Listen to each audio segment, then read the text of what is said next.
So this video is a little bit different than any other video I've shot. I'm going to answer the question, who exactly is Mel? And it's going to be a compilation of all the different stories that I've had. I consider myself a person who has done a lot over the last 17 years. I don't come across as a guru. In fact, I don't think of myself as a guru, even though I shoot a lot of these videos. In fact, I'm going to share with you a lot of mistakes that I've made, lessons that I've had. Yes, I've had successes, etc. And even till today, I'm still learning, I'm still making mistakes, etc. So this short video is going to be who exactly am I and what are the things that I've gone through. So my entire journey starts out when I was in school, all the way back then. And my mom was the one that actually told me back in kindergarten I was already a bit of a rebel. And all throughout my primary, my secondary school days, even when I was in junior college here in Singapore, and when I was and I dropped out of university eventually. But even the times where I was in school, I was a lot of a rebel. A rebel was because I'm one of these people that loves to ask the question why. If you want me to follow a certain kind of rule, I love to ask you why. If you cannot answer that question, why exactly we have to follow a rule, then I'd much rather not follow the entire rule. If you can tell me why and it makes sense to me, then perhaps I will agree. So throughout my entire school career, yes, I think I was fairly intelligent. I did exceptionally well, but I could never understand why there were certain rules that were in place and put forth by people that didn't seem to be able to explain why the rules were in place. And so that made me a rebel, which was a bit confusing for the school because I was both doing well, but also one of the most rebellious students. So they couldn't quite expel me, and they were like in kind of a fix because they give me awards for my grades, but at the same time, they were not very happy with my conduct also. Remember, I was not like a terrible person or a bully. I just didn't want to follow rules that I didn't understand why. So specifically, during that period of time, I also realized that in Singapore, and when you're watching this around the world, etc., no matter what country you're from, there is a hidden, invisible structure that the government or wherever society you're part of as a path that they want to lay out for you. And it's put forth in very sometimes direct or indirect ways. You're supposed to go from this stage to this stage to this stage to this stage, as if like it's been laid out, and if you follow the rules, you're a good boy, good girl. If you don't, then you're a bad boy, bad girl. But I knew and heard and could see the path. I just didn't understand why this path was created, who said this path was for me, and I decided I don't want to be a part of it. So when I was 20 years old, after I finished compulsory military service, I decided to tell my parents, even though I had very good grades that could go into any college in the world, I decided that I just didn't want to go to college. I wanted to drop out. During the period of time, I started to read a lot of success biographies by a lot of top business people, Steve Jobs, etc., etc. And I thought to myself, hey, starting a business seems to be the way to get rich. It doesn't seem that difficult, at least when you read the story. And so I told my parents, I want to drop out of school. Then I remember my mom said, so what are you going to do? I said, I'm going to start a business. I'm going to get rich. And she said, you think it's Steve Jobs? I said, amen, I certainly think so. But what proceeded, and I realized that just because you have great desire, you're great youth, great energy, a lot of time on your hands, but if you don't have the right skills, the right connections, the right resources, etc., despite your youthful desire, drive, and energy, you wouldn't really succeed. For when I quit school at 20 all the way to about 27, this 7 years precipitated 7 years of a lot of poverty, one meal a day, a lot of trying out all sorts of different businesses. I did network marketing, affiliate marketing, internet marketing, copywriting. I was even a copywriter to a dating coach. Whatever you can think of, like helping out kids' progress, whatever you can think of, I would go and do. Now, as I look back now, why did majority of these things fail? Many reasons. Number one, I just didn't know what I was doing. I just didn't understand business, didn't understand marketing. I had a few things that were going for me, but not enough pieces of the puzzle to put everything together to form a masterpiece. So there are a few things that worked and a lot of things that didn't work. So it just the engine kind of started and died very, very quickly. That's the first key. Not enough skills. The second thing was I just didn't have enough self-management tools at that point in time. I was way too eager to see results in a short amount of time. I didn't have the necessary discipline. I was thinking a lot and not doing a lot. I couldn't follow through on any of the different projects. I took on way too many things. I overestimated my ability to complete things. Just every youthful mistake in terms of project management, project completion, entrepreneurship that you can think of, I made all of it. And I was leading a lifestyle during that period of time that meant that it was way too complex. I was doing way too many side things, partying and doing all that kind of thing, and just didn't really focus on the business that I had on hand. And so what that meant is that, projects got started, they never got completed. Projects were about to take off, then they failed. And then I just bounced around from different things, and I just made about $800 a month for about 7 years. And living in very expensive Singapore, that meant I eat about one meal a day. And I remember oftentimes lying on the living room couch, my parents' house, and I'm just wishing and wondering and hoping for a better future. 20 turned into 22, turned into 25, turned into 27, and all of a sudden I'm not that young anymore. My mom, I remember this one time, she actually came by and took a picture of the neighborhood. There was a neighborhood mall near my house, and there's a Chinese restaurant looking for a dishwasher. And I was paying $800 a month, and the the restaurant was looking for a dishwasher. Their salary was $1,600 a month. And they provided free food. My mom took a picture and showed me and said, hey, you know, you're lying on the couch all day doing nothing, constantly eating up all the food in the house. You might consider being a dishwasher. They pay 2 times whatever you make every single month. And so that was not a glorious moment for me. Specifically, having my mom tell me to be a dishwasher, and she was kind of right. $1,600 would be much better at $800. I know I was dating a girl during that period of time, and I was in the living room one morning, and I was listening to her mom. She didn't know that I was there. They were telling the girl that I was dating at that period of time. She said, hey man, Melvin's a great guy, but he's broke. I think you should go and be with another gentleman. So he was a lawyer making about $6,000 a month. At least the guy has making excellent money, and he has a car. And I felt really, really sad and really, really broken. And I had hit the point that all transformation requires that point called EIE. Enough is enough. And I decided there was a gentleman that I respected. His name is Marshall Thurber, and his star student, Bill Allen. Shout out to Marshall and Bill Allen. And I saw that they were doing a class in Melbourne. Now, Marshall is the Rich Dad and Rich Dad Poor Dad, and the inspiration behind a lot of top folks who would teach Tony Robbins, Robert Kiyosaki, Half Ecker, etc. And I didn't know he was alive, actually. I thought he was long dead. But he was doing a class in Melbourne, and I just had this inkling. I know it was on laptop, and I just didn't have the money to go to Melbourne. You know, I was living in Singapore at that period of time. But I just had this inkling one day as I looked upon the page, and I was like, I think I need to go to this place. And so I went to find my dad. I didn't have that money, so I went to borrow money from the girl I was dating at the period of time, and went to find my dad and said, hey guys, can you loan me money? My dad was very reluctant. He said, Mel, this is the last amount of money I'm going to loan to you. After this, you are on your own, no more help. I said, I got to make this work. I flew all the way to Melbourne, not cheap.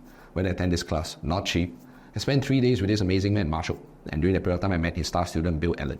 And these 3 days that turned into 5 days and turned into afterwards, Bill wanting me to come over and spend time with him in California. He paid for the plane ticket and paid for me to stay in his place also. Those days were transformational because I had so many cobwebs and just flaws in thinking during a period of time. Didn't understand business, didn't believe in myself, didn't know how to put things together. But in 3 days, 5 days, 7 days of spending time with these amazing people, all of a sudden the pieces start to combine. And I started to realize, oh, so this is how it works. Oh, so this is the way you think. And when it all combined, it gelled together. In about 3 to 4 months after I came back from that trip, I went from $800 a month to my first $5,000 a month to $10,000 to $12,000 a month. It just took off really rapidly. Not because I was suddenly so brilliant. It was all the pieces that were scattered all started to gel and come together. I started to understand how this game was being played. And that's why I'm a big believer in the value of mentorship and education, because I spent 7 years thinking I was pretty clever, but not having the pieces gel together. But then you have some amazing people, and they teach you here, it goes here, and when everything pieced together, you start to see it, and when you see it, you can't unsee it. And so I was starting to make 5 figures a month, where before I was making $800 a month. I was making more in 1 month than I used to make in 1 year. And during that period of time, I had the opportunity the following year to promote and bring Bill Allen and Marshall Thurber to Asia, and that was when I met my business partner Joe. And during that period of time, I just applied all the things I learned, along all the mistakes that I made and all the things that I've learned from different people along the way. And we made amazing money, made millions of dollars just promoting. Why? It was not just because Marshall and Bill were amazing, but because I came from a space of having experienced what they had taught. I wanted to share that message, but also we just knew how to do it finally. And we did millions of dollars during those 3 years. And during that period of time, there were other business courses that were in the market there during then with far perhaps more credibility, more resources than us. But we were just way more money than any of them, even though we were just two unknown people. Just because we had the right principles, the right theories, and we just knew how to do it well. And then there were so many people that attended the class, and they came to us and said, hey, can you guys teach us about marketing, etc.? And we apparently say no for the first 3 years, 2016, 17, 18, until in 2018, Marshall had a health crisis. And then afterwards, we decided, all right, so if we're not doing that anymore, and all these people kept begging and pleading and throwing money at us and saying, please teach us, say, why not we just start a small class and just teach it one time, X Factor, and never ever do it again. But then that small class turned into a huge fanfare because all the people that came, they made money, they loved the class, they said this is the best thing they've ever attended, even though there's so many other business marketing courses out there, and started to grow and grow and grow and grow. And during COVID, just our class had people coming in from Japan, Canada, Vegas, the States, just people all around the world. And they came, they didn't just enjoy the class, they used what we taught, they benefited immensely, and they went on to tell even more people to come. We even had people coming to our class at least 5, 6, 7 times. And it was really a blessing to be able to help people that basically had an idea but didn't have any kind of structure to build it, go from zero all the way to hero to an industry leader to make millions and millions of dollars. Some of them were very, very young, and some of them who have been trying out business for a long time, but they finally made it also. Now, I want to share something also, because who I am, and that story could have just ended there, and it would be a great story. But during the entire period of time, there was the time when I finally started to make millions and millions of dollars. But the story doesn't end there, because in the spirit of vulnerability and sharing this with you, this was the first time I had seen this amount of money and seen this amount of success. But even then, I don't think I was the best steward for that also. I was giving the best for my clients and for all the people that were following me. But in my personal life also, I was having a lot of complexity in my personal life. I was taking on a lot of different things and indulging in many of these successes, etc. I don't think I took care of myself that pretty well in my relationship front, in my health front, and many other areas also. And over the last 2 or 3 years, I have perhaps made not very good choices in my personal life and many other things. And I have to undo a lot of those things and learn that just because you've made a certain amount of money doesn't mean that you want to introduce a great degree of complexity into your life. And so the message I have today, so if you want to ask me where I am today, I'm at a place where I love and know how to guide people to success, having done so for myself. But I am also very interested in helping people be able to sustain and keep their success and go to the next level and not let the successes, the finances, the money that they make be a distraction to the potential that they could reach. And so that's where I am. And who is Melvin, or who is Melvin becoming? Having done this for the last 17 years, started all the way in 2008 when I was 20. Now, as of this video, 2024, I'm 36 going on 37. 17 years of doing this. So who is Melvin becoming? And we live in an age right now where so much change is happening. And so I am still very interested in helping and working with driven individuals to get to the place they want to be in terms of the leadership space. We have done it for years and years now, having done so for myself. But more so in the age of AI, in the age of change, in the age of tech, in the age of community, in the age of content creation, the way we deliver information to people around the world, the way we use AI and content and create these things, the reach that we can have, the evolution and tech and the many things that we need to do in this space. If you're a coach, a consultant, service provider, so much innovation, so much change that we need to be. I love to work with people to be able to stay on top, not just in this era, but the era to continue.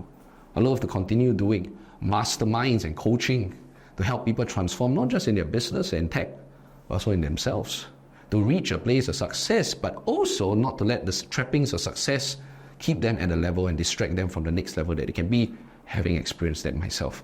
I also have started some work in the area of kids education because I feel that the future is going to disrupt a lot of education that we're going to have, and a lot of kids are going to learn things that they might discover when they graduate are entirely useless.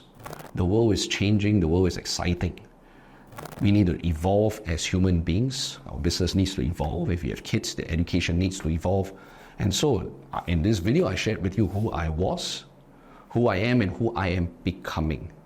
And I share this with great vulnerability to you. If I look back upon my entire journey, and sometimes I have the realization that somehow I go through a lot of pain, a lot of challenges, a lot of experiences, so that I can absorb the best of those lessons and share them with you. So you can shortcut your journey to have spent amount of time, to have spent amount of energy, and for sure you can sidestep the pain that I've gone through. So if you were to ask me what this entire journey is about, it is about evolution, it is about transformation, it is about actualization. I'm doing so for myself. I'm learning the lessons, I'm sharing it with you so you can get to where I am and perhaps where I am going sooner, quicker, better, faster, bigger. And so that is who I was, who I am, and who I'm becoming. And if this resonates with you, well, welcome you to the channel. Welcome you to all the wonderful work that we do in this channel, in the work we do, coaching, workshops, etc. Lots of love, and I look forward to seeing a lot more of you.